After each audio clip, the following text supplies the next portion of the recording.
Anime and live action have a hard time mixing, don't they? You got your Alita Battle Angels or your Edge of Tomorrows as decent adaptations, but most of the time you're getting Dragon Ball Evolution, Attack on Titan, Death Note, and your Last Airbender. Twice! Their reputation precedes them for various reasons, straying away from what made those properties classics. And whether it's an American studio or a Japanese one, you will always lack the essentials. It's a bad investment since live action anime are like what Dune was to many, impossible to get right. Though it didn't stop fans from making hypothetical scenarios on how anime can be adapted for a mainstream audience of normies. Cowboy Bebop was a perfect example, with actor Keanu Reeves being typecast for Spike Spiegel despite pre-production for the movie going nowhere. After that, there really wasn't any huge news surrounding the project until 2017, when Tomorrow Studios were put in charge of developing a made-for-Netflix TV series.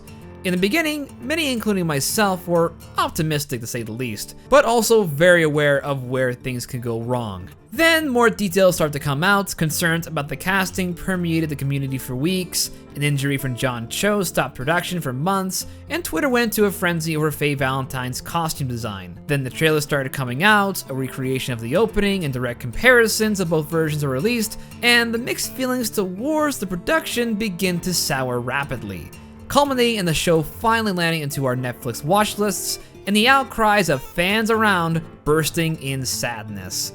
Turns out that thing we wanted wasn't something we needed. And all I gotta say is, Welcome to the ass, mother. This one hurts. When it comes to how Cowboy Bebop became a worldwide sensation, it's always good to trace back to where it all started from. Toys. Bandai wanted to sell spaceship merchandise in the late 1990s, and director Shinichiro Watanabe was given just this instruction. So long as there's a spaceship in it, you can do whatever you want. And drawing inspiration from multiple movies, genres, and even the shows of his adolescence, Watanabe and the folks down at Sunrise put together one of the most satisfying, genre-defying anime in the past decade. Although from behind the scenes, that simple instruction from corporate was certainly a hangover. It became clear that his idea of whatever you want and Bandai's version were not the same. This will never sell spaceships, lamented Bandai Toys. They pulled out of the project, leaving it in limbo until sister company Bandai Visual stepped in to sponsor. If they hadn't, you might be seeing me working the supermarket checkout counter right now. And praise be to God he did, along with help from some of the best in anime production and music by the legendary Yoko Kanno. While not immediately a smash hit in Japan, it grew more of a following when it pointed its slipgate to North America, becoming one of Adult Swim's most popular broadcasts. It was a launching pad for anime growth in the 2000s, and is widely considered one of the best, if not the best, anime of all time. Before the broadcast even began, during the production of the first few episodes, there were a lot of Eternal stakeholders saying things like, "This show is too adult, there's no way this will work," and "It's just too pretentious," as well as other cold things. These very same people began to change their attitudes when the show did manage to grow a following, when they then started saying things like, "Oh, I always knew it would sell." In a sense, it was accepted that things may have changed since the airing of the original Lupin III series. The Bebop crew are some of the most recognizable characters in all of anime, and their adventures in the vast and futuristic galaxy they call home has remained evergreen ever since its first broadcast in 1997. It was a show that explored the loneliness of people lost in their past misdeeds, and trying to find a way to cope with their mistakes. Pristine in execution, yet never takes for granted its storytelling or characterization, Cowboy Bebop is my personal favorite anime show of all time, and I've yet to find any equivalent. That's why the Netflix version of Cowboy Bebop reminds me of that bell peppers and beef exchange between Spike and Jet in the first episode. It's got the peppers, but not the beef.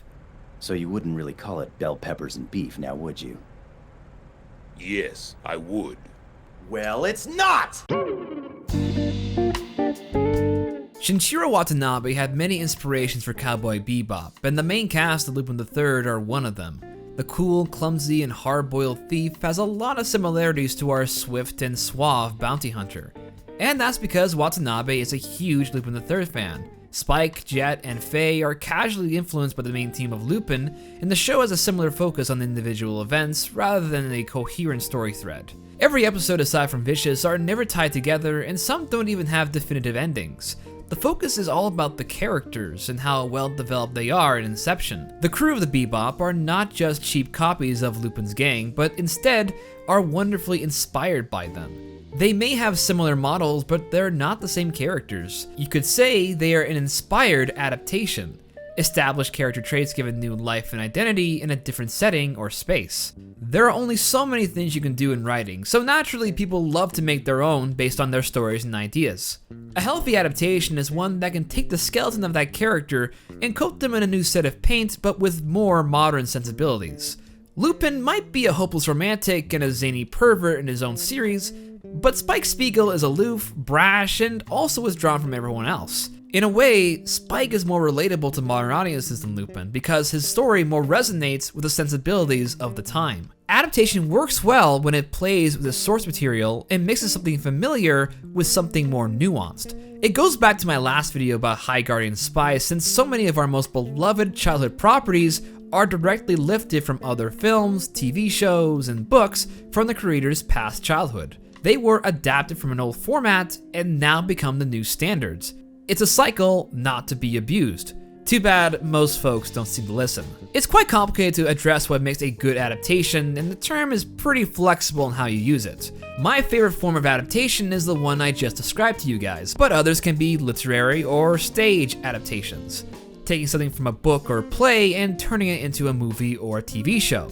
It depends on who is involved, but lifting the handwritten notes of an author to screen is, by a studio's understanding, a safe bet financially. Now, while book to screen might mostly work out for the better as it's giving a new perspective, stage to screen is a hit or miss. What works on stage will not necessarily work on a theatrical screening. You can look at examples like Camelot, Rent, or even the newest kid to make fun of, Dear Evan Hansen, as good examples. But then you have a form of adaptation that one like Netflix's Cowboy Bebop, or as I'm gonna call it, Cowboy Netflix did, and that is product adaptation. Cowboy Bebop is a product outside of creative liberties, such as with toys, merchandise, and many more, and that even includes DVD and Blu-rays. So whenever a studio decides to adapt a visual medium to another visual medium, chances are high that it's a product adaptation. Hardly anything new, nothing added from the original, and only adapting the basic selling points while disregarding the elements that made its mark. It's kind of like Darwin's finches coming out with a brand new look that looks and performs the same, but has reflective gold on its beak, which makes it more likely to be caught by a house cat. Cowboy Netflix is that blinged out finch, and is in the deadly gaze of hungry fans who by instinct will kill it into the ground. But when it began its promotion, it was promising from a marketing point of view. I think living in the spirit of the anime meant taking things that weren't broken and not trying to fix them. That blue suit's pretty awesome, we don't need to change that. That yellow couch works, why would we change that? The ship is cool. So I think a lot of it was that there was so many things that worked, but at the same time, not wanting to be a one-to-one translation because I wanted to be served, if I were a fan, a different meal. And in many regards, you can see that the people making it were trying to honor the legacy of the show. And I was on board on what interpretation they were going towards. Then I saw their adapted version of the Cowboy Bebop opening, and I really wish they'd just make something new out of it. The opening of Cowboy Netflix was not good, and when it was given a preview to everyone, it was heavily disliked. I don't know how many dislikes it got now because, you know, YouTube doesn't like it when people point out the obvious. You really want to ruin little Billy's dreams of being a big YouTuber by scaring him with dislikes? Actually, aren't the majority of videos that get massive amounts of dislikes from megacorporations? No! But regardless, no one in my friend group liked it, and I'm inclined to agree. Mostly because it looks very amateur with no artistry involved. It's mimicry, plain and simple, but with deviations that hurt its overture. The original opening was unique in that at the time, most anime intro sequences usually had a notoriety pop artist or band for a promo to their album, but instead the jazzy beats and hits make it stand out. Even where the opening is positioned is completely ruined in Cowboy Netflix. The loud horns bursting at the start brings you into attention and gets you in gear for the rest of the orchestration, whilst in the live action version, it hardly starts the episode but instead plays 5 minutes into it. It more or less interrupts your viewing experience and takes away from what the original did so well. Jet's focus, Faye's allure, Spike's carefree jaunt, Ed's hypnotic fingers, all gone from Cowboy Netflix's opening, and replaced with clips from the show that hold no weight or relevance. It doesn't help the song, and only makes it all the more heartbreaking that despite the original composer coming back, it feels like I'm playing a Spotify playlist of a best of record than the complete package. I will admit the new songs for the Netflix soundtrack are still good to listen to and would make for a great mixtape, but it also seems like some of the lengths are shorter than the original. On average, the new soundtrack clocks in at about more than 2 minutes in length, while the original soundtrack can average over 3.5 minutes. It makes the music feel like added fluff than an atmospheric jam. If you want more of an in-depth look into the beauty of the original Bebop score, Kaze Talks has a great insight that you should definitely go check out. Now, regardless of how I put it, it's more of a nitpick to the soundtrack, and obviously, it still sounds great. But here's the thing, music isn't the real problem here though, and even with the seatbelts, Cowboy Netflix is still lost in space when it comes to its galactic-wide setting. Let's step into the first sequence that introduces Cowboy Netflix, a recreation of Cowboy Bebop the movie's iconic convenience store scene. In the original, the action that takes place in the store is claustrophobic and rounded off with aisles and goods, making the fight between our main characters and the robbers physically complex. The casual way in how Spike disarms his opponent while using appliances to a comedic effect, the way Jet enters from the air ducts and dispatches another with a punch to the guts, the scene where an unknown party member comes out as a clever nod to Pulp Fiction, and even when Spike saves a hostage. Well, that's a real shame. But we're not cops and we're not from some charity organization. Guess you'll just have to chalk it up to bad luck. This is Cowboy Bebop in one gloriously put together sequence of events. So it makes sense to try and do it all over again. This time in a large casino, and yeah, it doesn't have the same effect. I don't know, this scenario of Spike going into a store like in the original is more plausibly grounded than in how Netflix Spike enters a large hall with nothing but a poker chip. Even when Jet busts through the ceiling, it doesn't feel like he physically went through air ducts and made a comfortable entrance. Now it looks like he's just being pulled downwards by strings, which only adds to the cheapness of this production. And the scene of Spike holstering out his gun towards the gunner and hostage is done out of order. Now the unknown bathroom robber comes out later, and instead of doing a subtle bit of foreshadowing and world building upon the nature of the bounty hunting game, it's just replaced with a big sci-fi gun. And that is the biggest problem. The world of Bebop is bloated, but not fleshed out. Cowboy Bebop's universe has a variety of planets, each with their own class system, beliefs, and economic values. Watanabe has always mentioned in interviews what hypothetical future humanity can expect, in which all races, religions, and people are scattered from a desperate Earth to the planets in our solar system. Venus is a planet made habitable by humanity with the use of photosynthesis, but is not properly dispersed among its inhabitants, meaning that below average citizens have to live closer to the ground, while the rich live on the floating forest above. Callisto is a planet of ice, and has become a refuge of illegal trades and groups. On top of its population being composed of men, it saw a financial depression and has since never recovered from it. And Mars is a replacement Earth with colonization making it habitable and fertile to all but those who can't afford to live on it. They all have differences in their cultures and landscapes, and provide much needed setting changes whenever the episodes want to tackle issues such as inequality, corruption, greed, and many more. It's one of the very best science fiction worlds to subtly hint at its human quandary with the added slipgate and spaceships produced for added effect. But in Cowboy Netflix, you never get a sense that any of these planets are different from each other. Ganymede, Venus, and Mars feel almost identical to each other, and the landmarks don't stand out as much. The only time I feel like I'm in a different location is when the Bebop crew are at a red light district on Mars, and it doesn't stand out from any other steamy establishments. Plus, it doesn't help that some locations, like Anastasia's convenience store, have been swapped for a dimly lit nightclub without character or a sense of place. It also seems like the idea to go big on the production only makes the intimate and personal moments miss those vital points. The emotions aren't as strong when it takes place in an open field than in a room with established motives or imagery. Something the Netflix show forgets half the time as it's more interested in its Dutch angle shots, which only makes this show look even more dirty and confused. If you're being compared to Battlefield Earth when it comes to your cinematography, then you know you got it bad.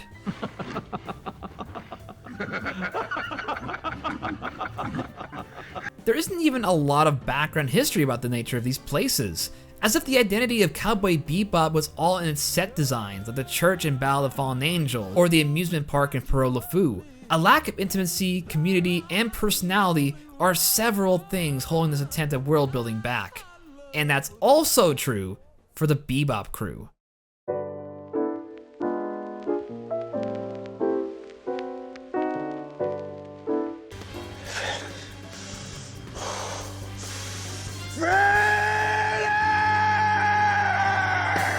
Okay, Fearless is a goddamn stupid name, and don't you dare tell me otherwise.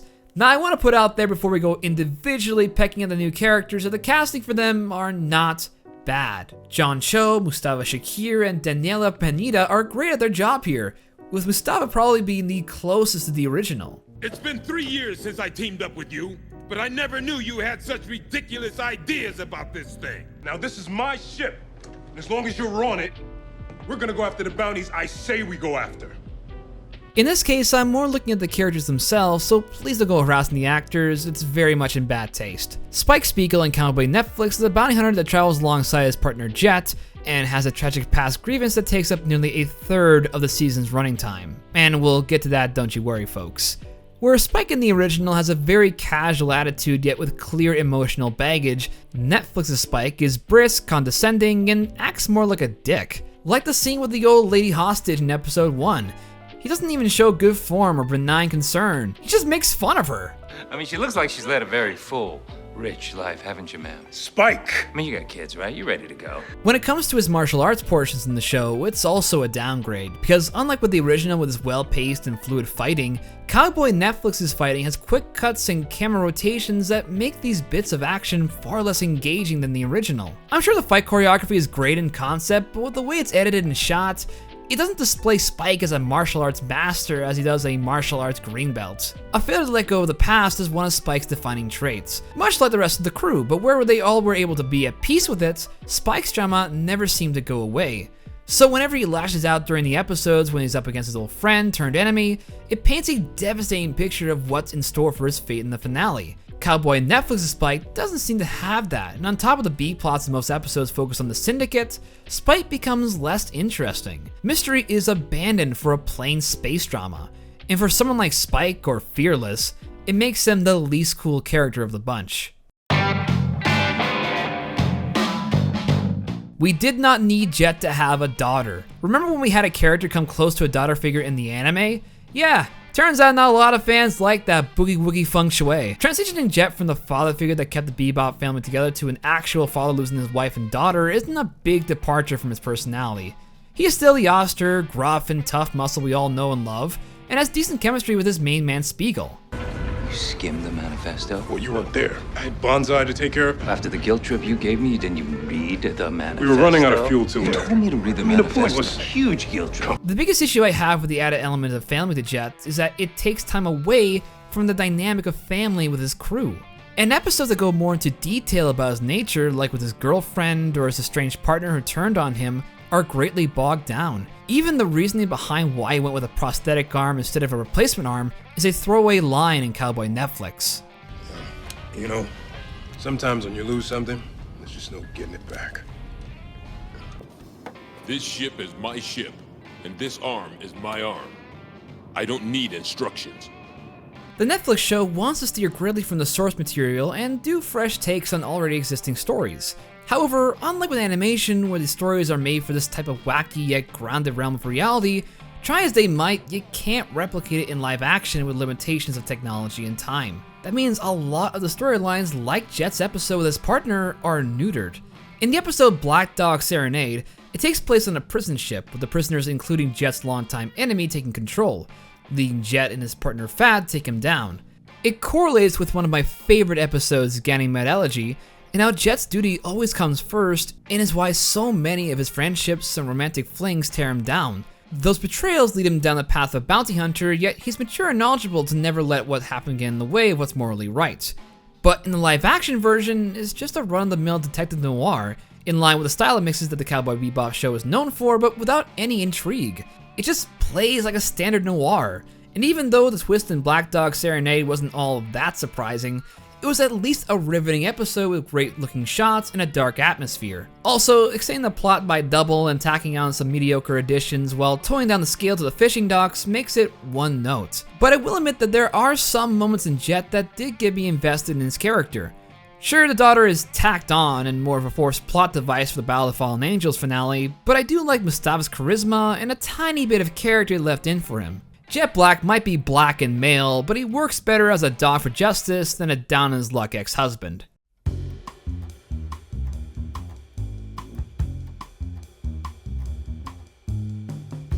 Jet was the closest thing to his animated counterpart, but our sultry con artist and amnesiac heroine has very little to do with her first name than her last name in Cowboy Netflix. Faye Valentine is considered one of the most complex and fascinating characters in the whole gang, on top of being quite the anime bombshell. You really can't go wrong when you get your style of charm from the immortal Fujiko Mine. Yet aside from the sexy design and the femme fatale outward persona, Faye's arc of discovering who she really is takes her all over the run of the series, constantly shacking at Spike and Jet's ship while running from debt collectors and con men looking to kill or extort her. Episodes like My Funny Valentine, Speak Like a Child, and Hard Luck Woman take a dive into her past misfortunes and whether or not she should go back to a home that's been torn from her grasp, or a home with people who care for her. A role I assume Daniela Pineda had the most difficulty in bringing to life, and one that deviates heavily from the source. She still has debt problems, yet with no gambling addictions or a casual sense of enticement or mystery that permeated her character. Instead, she acts like she's in a Marvel movie with quips and fast-talking zingers that makes scenes with her feel like something out of a CW show. Ugh, what is that? Water. Oh, beer, thank God. Karma is a bitch. Alright, I can hear you. And while she still does the stock femme fatale spiel now and again, and has on-again, off-again relationships with several partners, both male and female, the writing never sells me on any of that. And I'm open to interpretations, but it seems that the producers have the misconception that Faye was too sexualized, or wasn't given enough insight as a main character. And look, the costume change isn't the main issue, nor her 180-degree personality flip. It's the writing. And Faye is really stuck with the worst one-liners. Do it, or so help me God. I'm gonna shoot your dick off. If one calls the other a douchebag, we're gonna go storm the feminine hygiene aisle of a pharmacy? Wait, hold on. That makes me a Virgo. I don't know if that works for me. Not to say there aren't any other bad ones, but gosh, she's got so many bad lines. Welcome to the ads, mother! The forced exposition, the incoherent line of action, and even the conversion to live-action portions that look way too out of place stick out like a sore BDSM club. Way too on the nose and not subtle. It makes Faye's journey of discovery hollow, and by the end, you get stuck with a character who doesn't even have an identity, despite going by Faye Valentine. Why can't we just have the characters just be themselves? Why can't we just have them be like they were in the anime? Spikes! Oh, I think I just answered my own question. Remember when I said Netflix wanted to revive certain elements of the show outdated by today's standards? Maybe they should have also included scenes and moments that don't go well in the real world. Cause at the end of the day, Cowboy Bebop is still an anime with out-of-this-world ideas that tip the line between comedy and insanity. Toys in the Attic is an alien-inspired bottleneck episode with a hilarious twist. Mushroom Samba is a blaxploitation Three Stooges chase with hallucinogenic mushrooms thrown in between. And Cowboy Funk has Spike going up against a rival bounty hunter who dresses like a cowboy and competes against each other for a chance to capture a bomber who dresses like a teddy bear. Most of those episodes feature the lovable savant child genius of Ed and their misadventures on board the Bebop. And with anything that is adaptation, those might not translate well. Sure, the scenarios can still happen, but change is good if it's warranted. We do want to see our characters be in front of us, but people who are fans know that it's always impossible to be 100% authentic. Ed in live action is a caricature of the original, and despite a brief appearance in the last episode of Season 1, I can tell that this version of Ed just doesn't work. Sure, Radical Ed can be quite animated from others, and their episodes are pretty bizarre, but they came in at a point when the show really needed levity and a sense of fun from all the drama. And they're used sparingly, since even the original writers knew not to overuse the comic relief while still presenting the deeper meaning behind their inception. Cowboy Netflix feels more like fan service, like the show couldn't survive without Ed on screen. There are many other characters in Netflix's adaptation that also don't transition well, such as the character of Perot LeFou. I mean, the actor is good and they got the sense of a psychopathic villain down pretty good, but the improbability of it all gets a little bit ridiculous, like when he's fighting Spike in the alleyway and they both look like sock puppets without any weight or force. The Netflix version has this issue where it wants to be different, but it can't shake off the idea that it needs to pay lip service to the fans. Changes to Perot and Ed are fine due to the difficulty in bringing them into live action, but others like Gren, the twin bodyguards Shin and Lin, and Jet's former girlfriend Alyssa hardly need any touches. I feel like the only characters that made great transitions to live action, both unchanged and changed, were Punch and Judy of the bounty hunting show Big Shots. So go get him! I was supposed to say that part. And Matsumoto, who in Cowboy Netflix is a con woman who acts as Faye's adoptive mother. I actually enjoyed being your mother. Is that why you up and left? That was because of some moderate debt. It's these rare moments that the live action version can distinguish itself. But instead of focusing on making smart choices, the writers went with overblown lampoons of properly designed characters. But you know, there is actually one silver lining that Ed provides to the Netflix hotshots. At least they don't kill the show outright. Because it was already dead when these two came into the picture.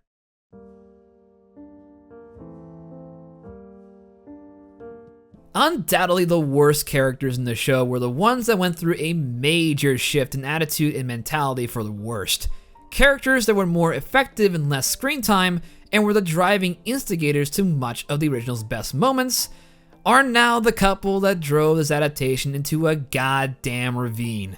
Vicious isn't by my standards a complex antagonist, but he was still threatening, and made everyone's lips bite in consternation whenever he made a scene, because of the danger that always followed him. You're trembling. Who are you? Tell me. Vicious. While his motivations are never explicit, you know that he thinks of himself as right, and to those who do not follow his faith will be destroyed. Nothing about Vicious and Cowboy Netflix even constitutes any level of fear. If anything, it's only pity for me. I knew the gun wasn't loaded. The weight was off. You're one man. I have the power of the Syndicate. Shall I come back after the mincing and preening part of the day is over? I'm sure Alex Hassel is trying, but God does he not fit. He acts more like a spoiled emo rich kid than a murderous hitman, and is so a part of the plot of season 1 that it just irritates my brain. It unruffled the sleeves behind the secrets and loosely connected saga of Vicious and Cowboy Bebop and made him into a temperamental, moody cosplay version of himself. Like he even did the legendary Fallen Angel speech during the last episode, and my God, is he not even close to the callous nature of his counterpart. When angels are forced out of heaven, they become devils. When angels are forced out of heaven, they become devils. Way to go, Netflix. You made me hate one of the most badass villains in anime. But that's got nothing on Julia's expansion in the storyline. To be fair, Julia wasn't featured much in the original anyway, and we didn't really get a sense of strong personality from her. She was simply the girl that Spike wanted to run off with, but led them both down paths they'd never dream of. Yet her inclusion in the bigger picture of Cowboy Bebop was essentially the very mantra the main characters went by, and that letting go of the past will ultimately free you to the future. Jet knew this, Faye learned this, but Spike didn't. He faced his past and made a choice to go back to the life he left behind, all for that dream with a girl. In Cowboy Netflix, Julia is now a former singer turned Vicious's wife that goes through abuse and manipulation as a naive yet sweet innocent that becomes corrupted by the world she's been plunged into. However, there isn't a ton of depth in those additions though. It seems like the more added to Julia as a character takes away the mist that drew us into her. Instead, she acts more vindictive and callous to others. And her twist at the end by taking over the syndicate and locking Vicious up in a Russian roulette style of torture is, to put it mildly, basic. The entire last episode seems like the most obvious example on how the producers added the laid out and exhausted binge format on a show that was more episodic in nature without any regards for maturity or patience. So the Battle of the Fallen Angels, arguably the best episode of the whole show, is warped into a narrative where Julia is now the jealous and manipulative ex who shoots Spike out the window. Take into account the Bebop band splitting up and Ed making his unnecessary cue to a second season, and you can recognize that extending the episode length and making it binge watchable hurts the legacy of the show. Nothing about Julia or Vicious explores anything deep about themselves, and instead makes the characters feel juvenile and, well, faker than they were when they were animated. We didn't need episode 9 to be the entire flashback that makes the love triangle unforgivably dull, nor the need to be direct to your audience about your show. Watanabe and his team didn't need that, and are celebrated for their accomplishments in defining styles and storytelling for years to come. Netflix and Tomorrow Studios went for a show that wanted to be a love letter to the original, but feels more like a manifesto, unclear, confused, and littered in space trash. Which is honestly pretty unfair. During the writing of this particular video, it was announced that Cowboy Netflix went sayonara into the void, and now the planned second season has been left abandoned. And from the reactions from the stars and the crew, it's definitely a depressing one. Yes, the show was bad, and there's no skipping over that this attempt at a bingeable and Americanized Cowboy Bebop was a superfluous venture, especially since folks could very easily just watch the original already on Netflix. It's a repeat of what happened with Death Note, and the same mishap is set to repeat with the live-action One Piece TV series. Sometimes, it's just better to leave things in the past, like how the Bebop crew did in the original. The producers felt like how Spike was, unable to reconcile all attempts for past redemption and merely going into dangerous waters without a plan for the future. In fact, the most successful Netflix shows have already shown that they can succeed with, as I mentioned before, being inspired adaptations of established ideas. Inspirations that are familiar, but new. Nostalgia is a very manipulative tool, and Hollywood is very good at suckering folks into motion picture slocks that hold no understanding of the legacy certain movies and TV shows left on the world. Cowboy Netflix is just one of those examples. I like the casting and some of the original takes the directors took with their ideas. In another TV show, it would make for a divisive yet still fun and pop-filled sci-fi show in line with Firefly or Star Trek. Its main problem though was that it's called Cowboy Bebop. And with that, not even Netflix was willing to carry that weight for another space adventure. Nice try, Tinseltown, but this critical success was merely a dream. Thanks for watching, and let me know what your thoughts are, positive or negative, down in the comment section below. Be sure to like this video and subscribe if you enjoy my content, and be on the lookout for more coming soon. It's your bra man taking a trip to the stars.